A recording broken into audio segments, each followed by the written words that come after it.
What's up, Southwest Conference? It's been a long time no see.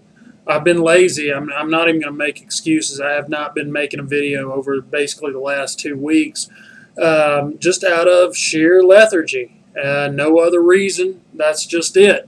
So a lot to talk about. A lot of injuries in the league. There's no doubt about that.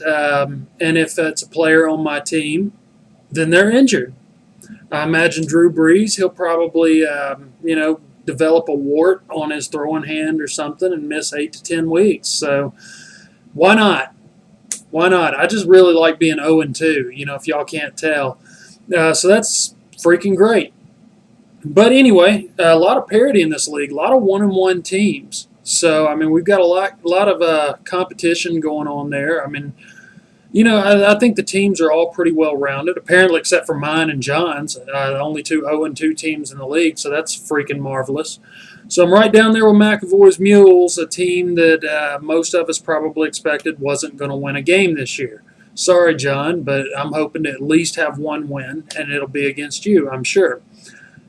But whatever. Or maybe all my players will be hurt, and I won't even be able to field a team, so why not? So I wanted to talk about some things that I have noticed, guys.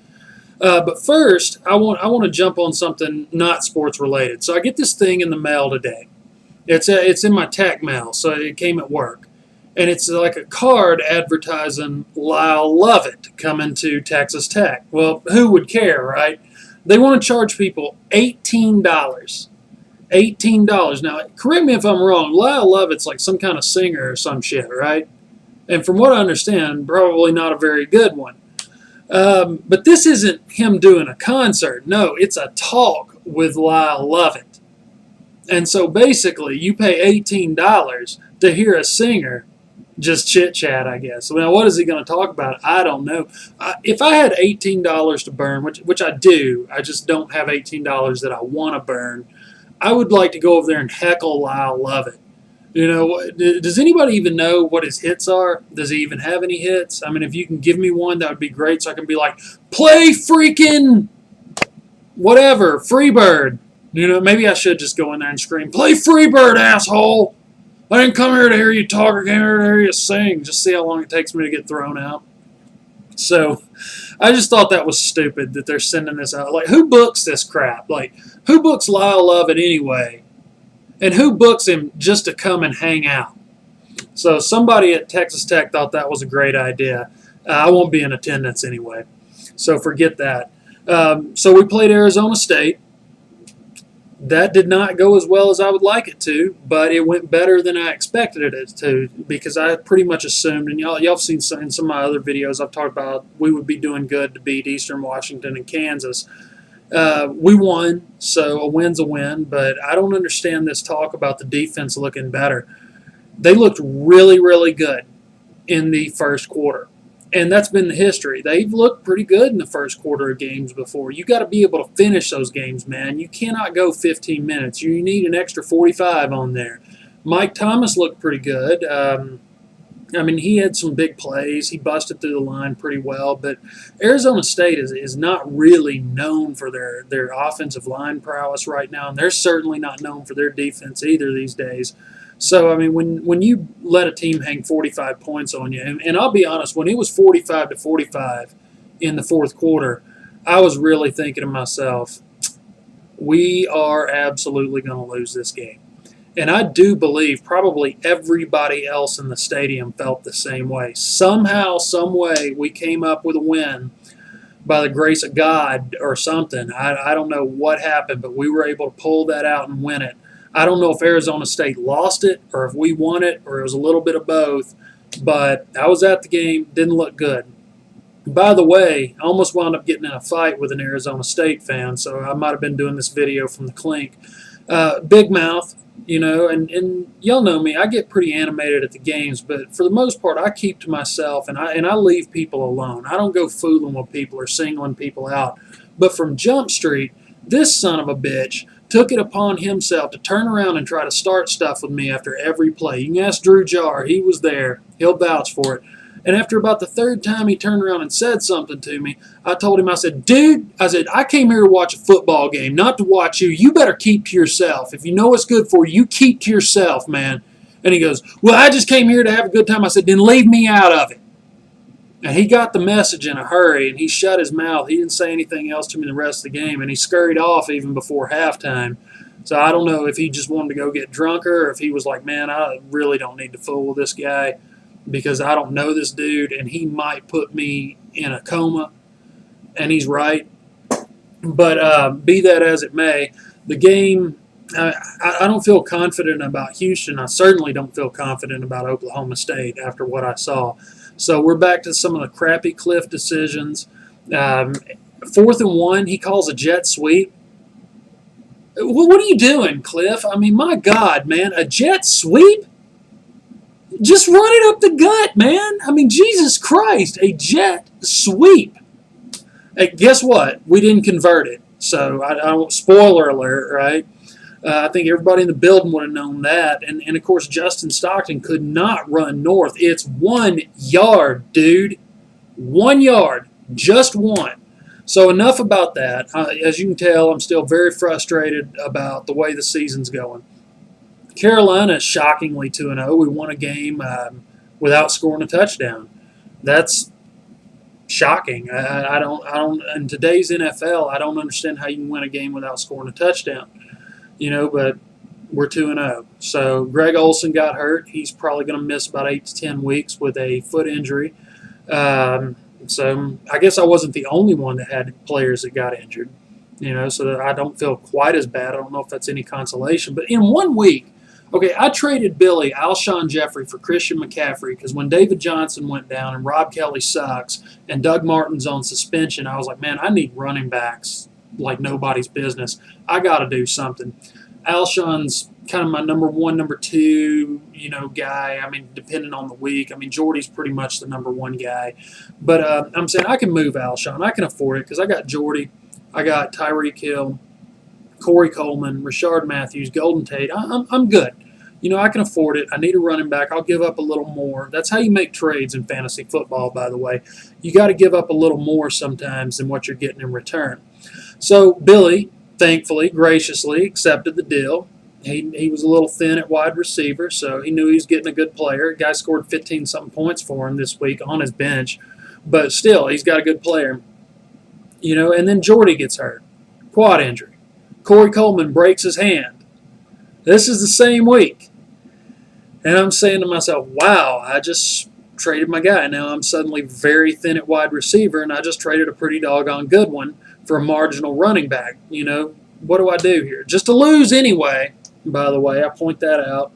So Drew inexplicably started Isaiah Crowell over Ty Montgomery and gave me an actual chance. So thanks for taking a knee. I guess that's the version of taking a knee in fantasy football when you make a inexplicable roster move like that.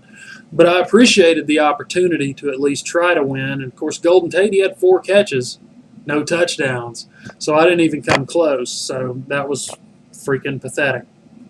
Jordy gets no catches on me. So there you go. So, college football is shaping up pretty interesting. There are some bizarre 3-0 teams. Mississippi State, Vanderbilt, Kentucky. In what world are we living in that those 3 are 3-0? Mississippi State slaughtered LSU. Now, anybody knows me knows how I feel about that. I am ecstatic.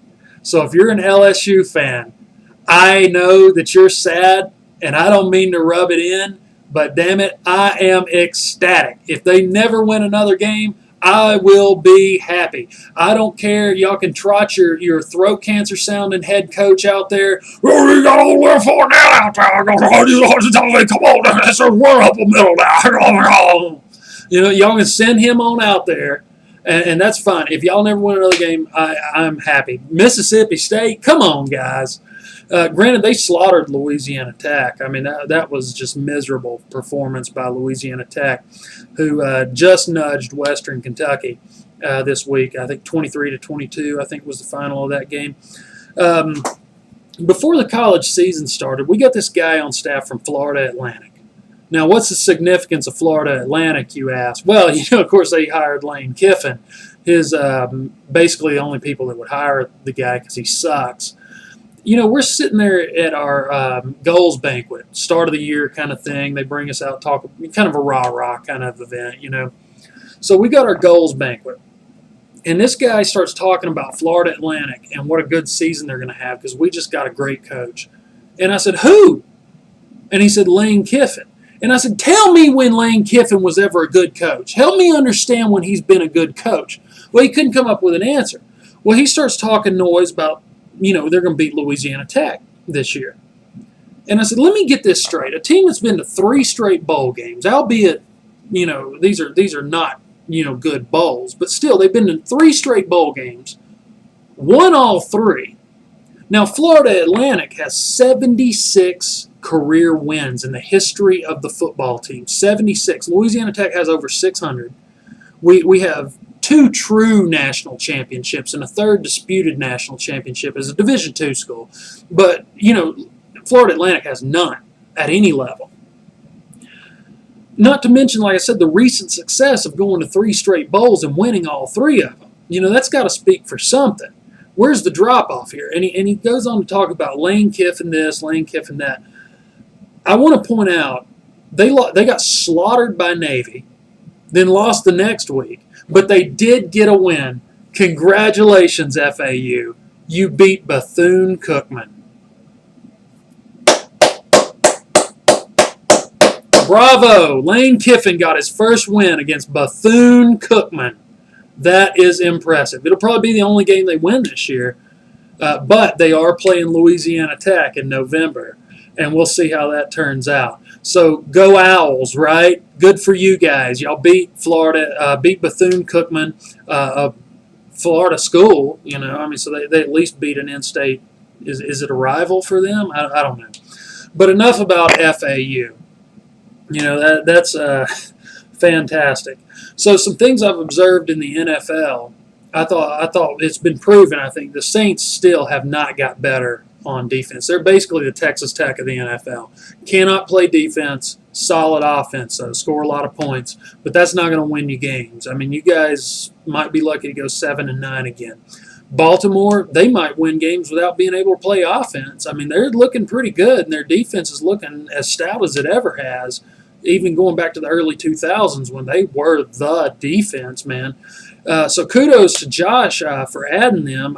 I could have added them as a waiver wire, and I chose the Raiders, which didn't disappoint, but I'm shooting myself in the foot. I should have really went after the Ravens. They were the better pick, so good for you, Josh. Congratulations. That was a good move. Hopefully it'll work out for you for a few weeks. So, we have noticed that in the NFL. The Browns, they still suck. They're not going to win very many games.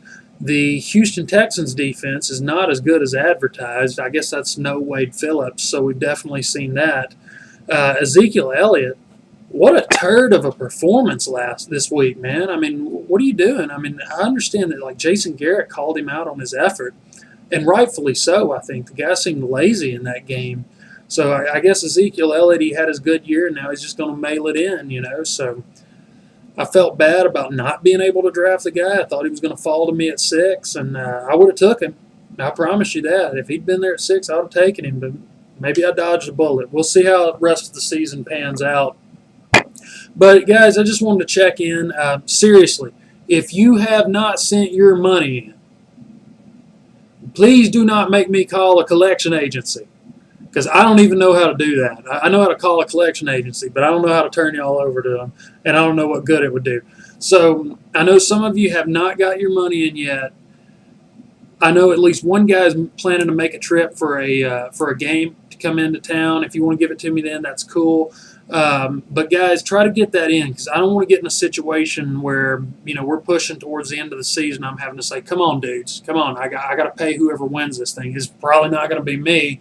There's some pretty stacked looking teams out there, that may very well win this thing. But it's probably not going to be me. My team's too battered. But I need you to get your money in so I can get the winner their money promptly. So keep that in mind, guys.